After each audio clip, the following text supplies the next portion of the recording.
Hey,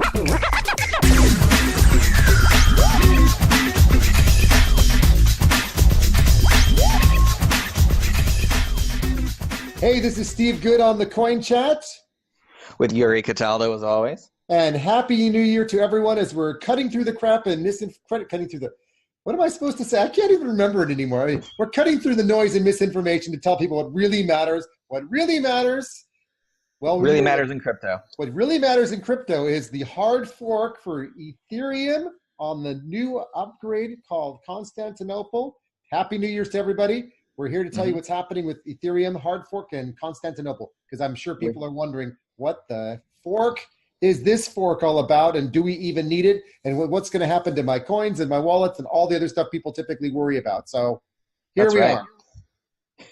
Here we are indeed. Not Istanbul, but Constantinople. Right, which is the precursor, of course, to the next upgrade they're talking about doing, which is Casper.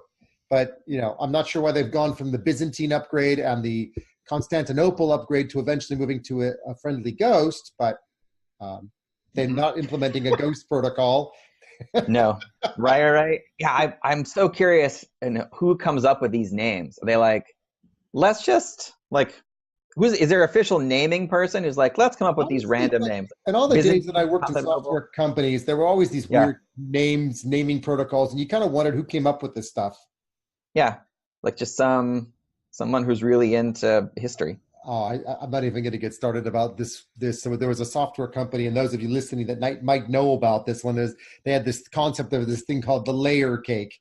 And it was some woman in marketing who talked about, you know, who's a baker, and she knew about the different layers of a cake. And that was her easiest way of describing what was happening in software for this particular upgrade, creating lots of layers.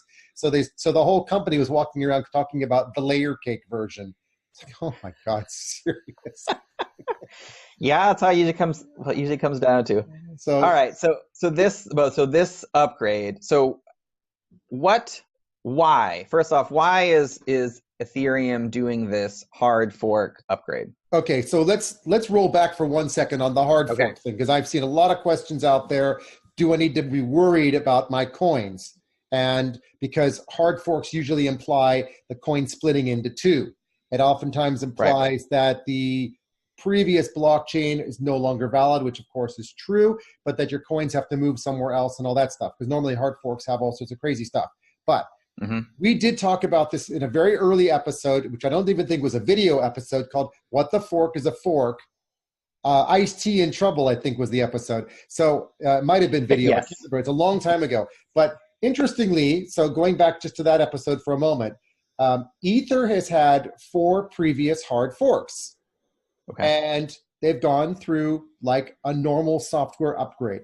So a hard fork is only a hard fork because of the fact that it's not backwards compatible with the rest of the blockchain. That's the key thing, where soft forks continue on and you can still look back at the previous blocks.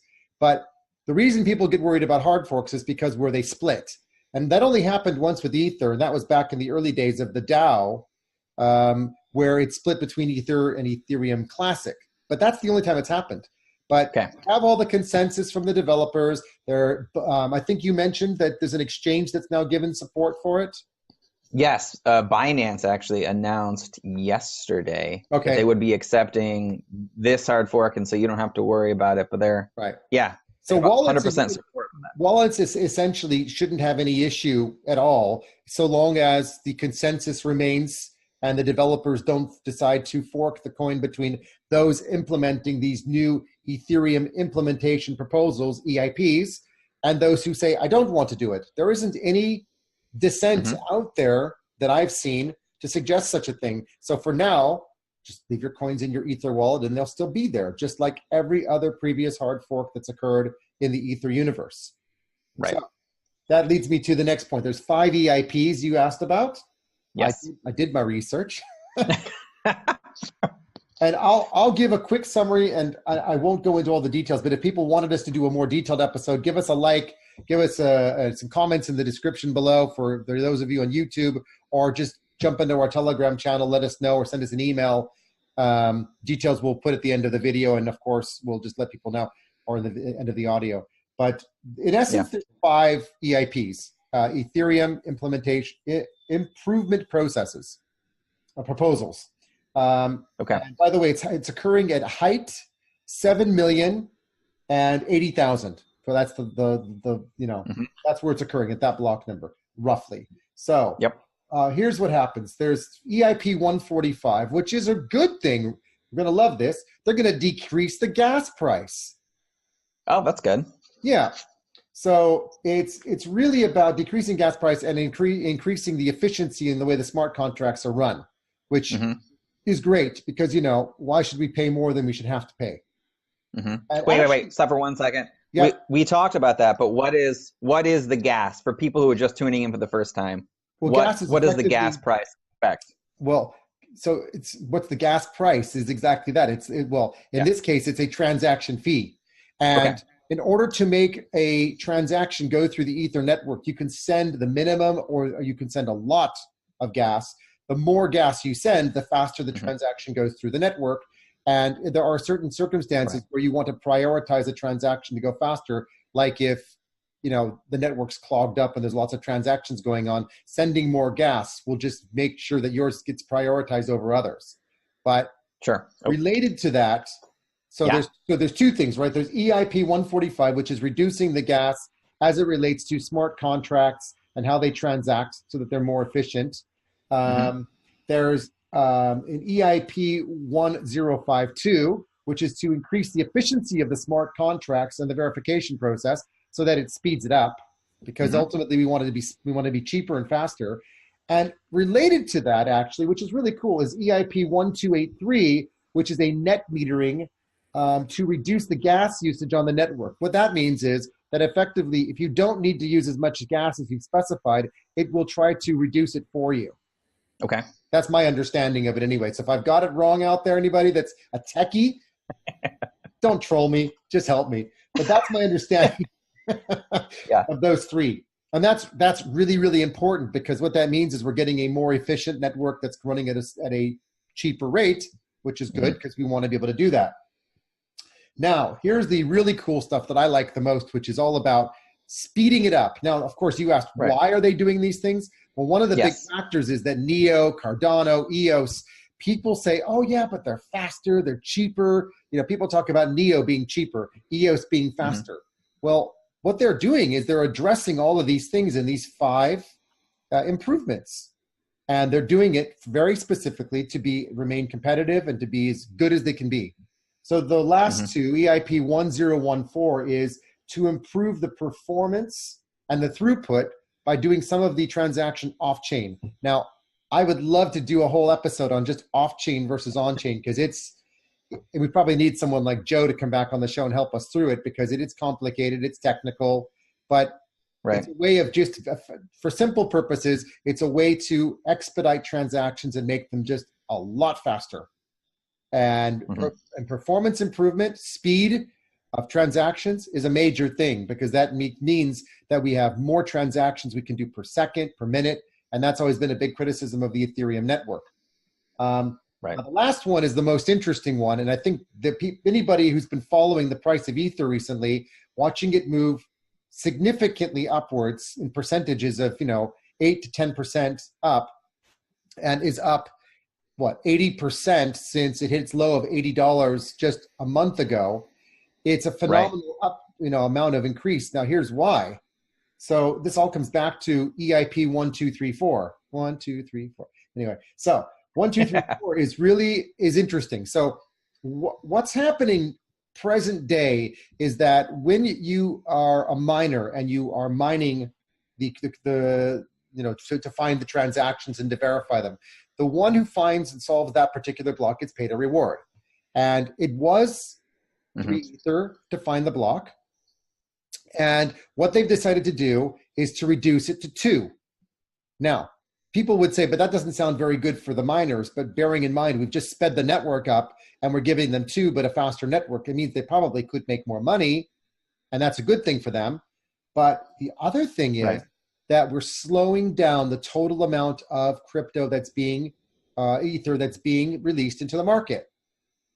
So we're reducing the supply from what it was anticipated to a lower future amount in the near term. Okay. So if you look at basic supply and demand, the supply is going to reduce. If demand remains the same, the price would go up. And that's exactly what's going on, is people anticipating that.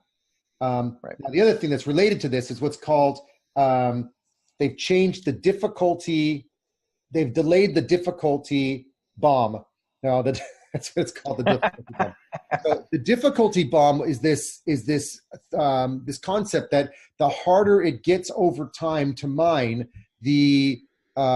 eventually it gets to the point where you reach what's called the ice age, which is it takes so long to mine a block that actually don't mine anything at all.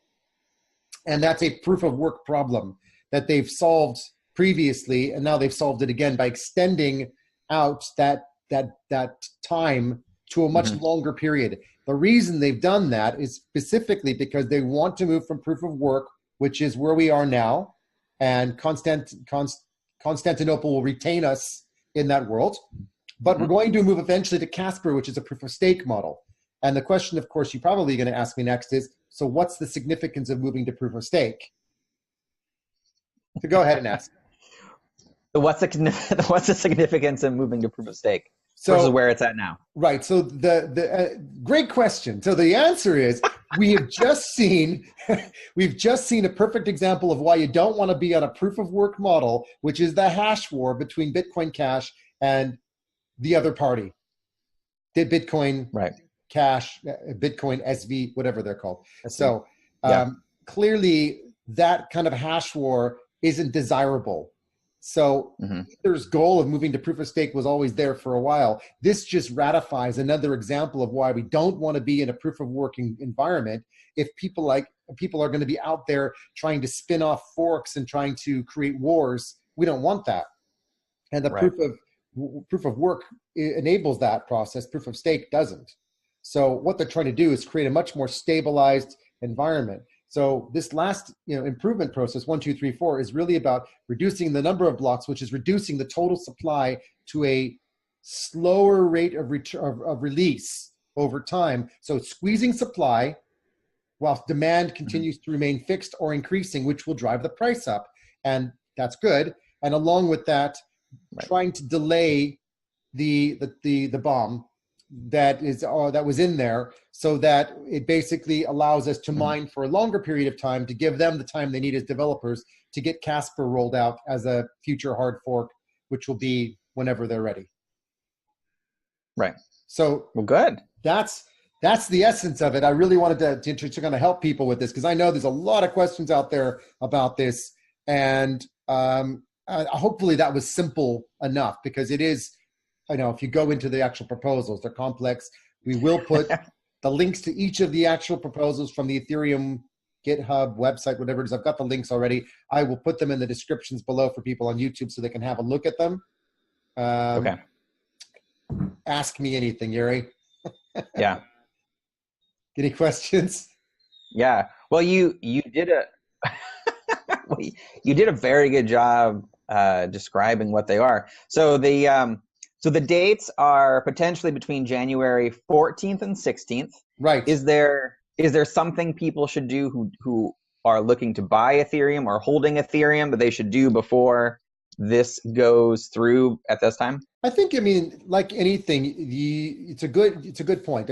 Like anything, we have to be diligent about making sure our coins are safe and they're secure. Where possible, keep them in offline wallets. Make sure your offline wallet provider, Ledger, Trezor, or KeepKey, for example, are indicating support for the hard fork, which surely they will do. That shouldn't be an issue, but just double check. Right. If you're using blockchain.info or Jax or Coinomi, verify that they're doing it. Binance has already announced it. Check with the exchanges where your coins are sitting. And that, to be honest, that's all we should have to do for this particular hard fork, because there is no contention out there. This was something that was, spawned off of some time. It's been discussed at DevCon 4 recently last year. And there's no noise out there saying, hey, this hard fork is going to lead to 2 coins. So people asking, do I need to worry about backing up my coins or something? Just keep your coins in your wallet and have your private keys if you can. If then that's always the best way. And just be ready to carry on as normal. And And to be honest, I mean, people who are anticipating that the coin's going to spike up in price, it's done that already. It's already up 80%. Will it spike up more? Well, surely if we are truly out of the the bear market and we're moved into bull territory, and naturally you buy coins on the basis of investing what you want to invest. But there's really not much more that I can suggest or do on this other than just carry on as usual and just be diligent in reading the news and checking with wherever you store your coins and making sure that you know that they're supported. But I personally don't anticipate any issues. Much like the previous Ether Perfect. hard forks. Yeah. So your coins are in safe hands, Yuri. Right. Excellent. That's always good to know. And yes, it's also relaxing to hear that this was a consensus. This really is a software upgrade, basically, and this isn't going to be another Bitcoin Cash drag out bare knuckle fight. No, nothing like that. I don't think we have any of those types of things in the Ether community anyway.